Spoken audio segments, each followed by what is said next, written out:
enough armed vehicles to take people like one by one or each family. So they just put. When we got to this apartment, we realized that we're the last ones from the neighborhood. By the way, they looked for us twice, and they gave up. And because of my brother in Tel Aviv, he heard this, and he knew that we don't have battery, and we are there. He sent them in the third time. Because he said, no, they're still there, go back there. So 3 times they were in our apartment, and only the third time they found us. And they didn't find us by themselves. They only the last time, one of just a civilian, a very young guy, that was in that apartment, he told them, come, I'll show you, I know where they live. So they dressed him up as a soldier, and they just took him, he went with them, and he showed them our entrance to the house. So they put us with another 17 other people in 2-bedroom apartment, not including the soldiers. And they were all shocked, like, how did you, they looked at us with a baby. Everyone was young people, bachelors, because we live near we said. So, and all of a sudden we're coming with a baby, and they're looking at us, how did you keep a baby quiet? How did you manage to hide with the baby? We still had the signs on his phone. Begged him, like, shake it, shake it, shake it.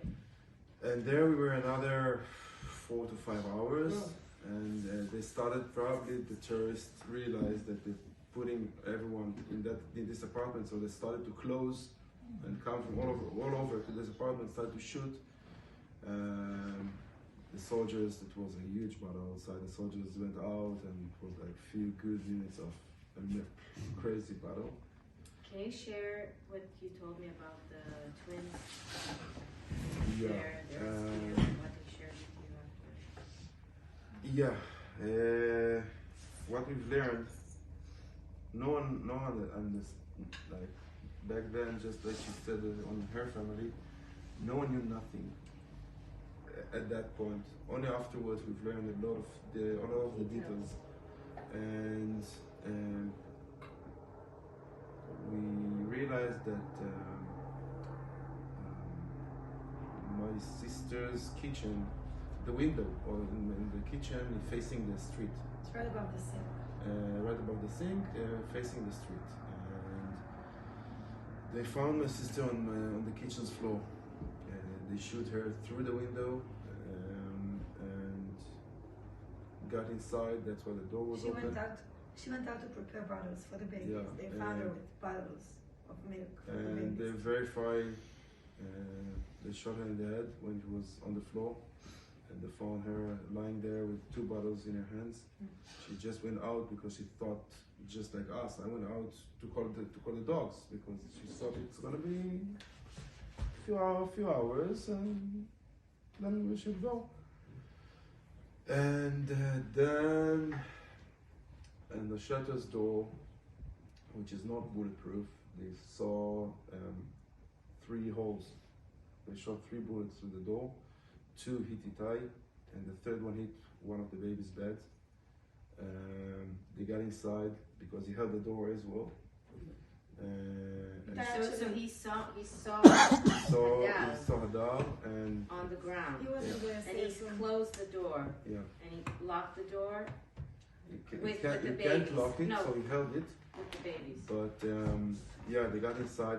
Luckily, Itai was fast enough, sharp enough, smart enough to put both of the babies in the same bed, which is not there. They had like 2 beds, one in front of the door and the other one on the side. So put both of them in the side bed. That's why the bullet that hit the bed didn't hurt one of them.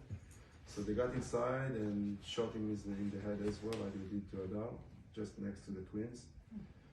And they just stayed there for 14 hours, using the twins as bait, letting them to cry for 14 hours with no water, no food, no changing diapers, no nothing, to just in order to hurt the people that are coming to rescue them. And they injured and killed a lot of people that heard the noise or got our messages and came to help. some people think like maybe they left the twins because they're okay. Here's their humanitarian. Yeah. They didn't kill the babies, but no, they had a very specific purpose. And also, in all these hours, like I think most of the people here have kids or taking care of babies. I don't think anyone here can listen to a baby cry for more than a minute or two, or I don't know, a few minutes, if you're believe in tough love. But these babies cried for hours, and they didn't pick them up. They didn't give them water. They didn't do anything. They just went in and out of the house, used the house as a headquarters, used the babies as bait, and that's like the most. That's the thing for me that shows the most. Like these are not people. I don't know what they are, but they're not people. I don't know who can treat a baby like that. So eventually around 10 o'clock on Sunday morning, they took us out of the kibbutz to the petrol station in the entrance, and on the way you could see one of the pickup trucks of the terrorists, the white Toyota pickup truck, just bombed next to our house, and you see all the bodies all over, and the smell.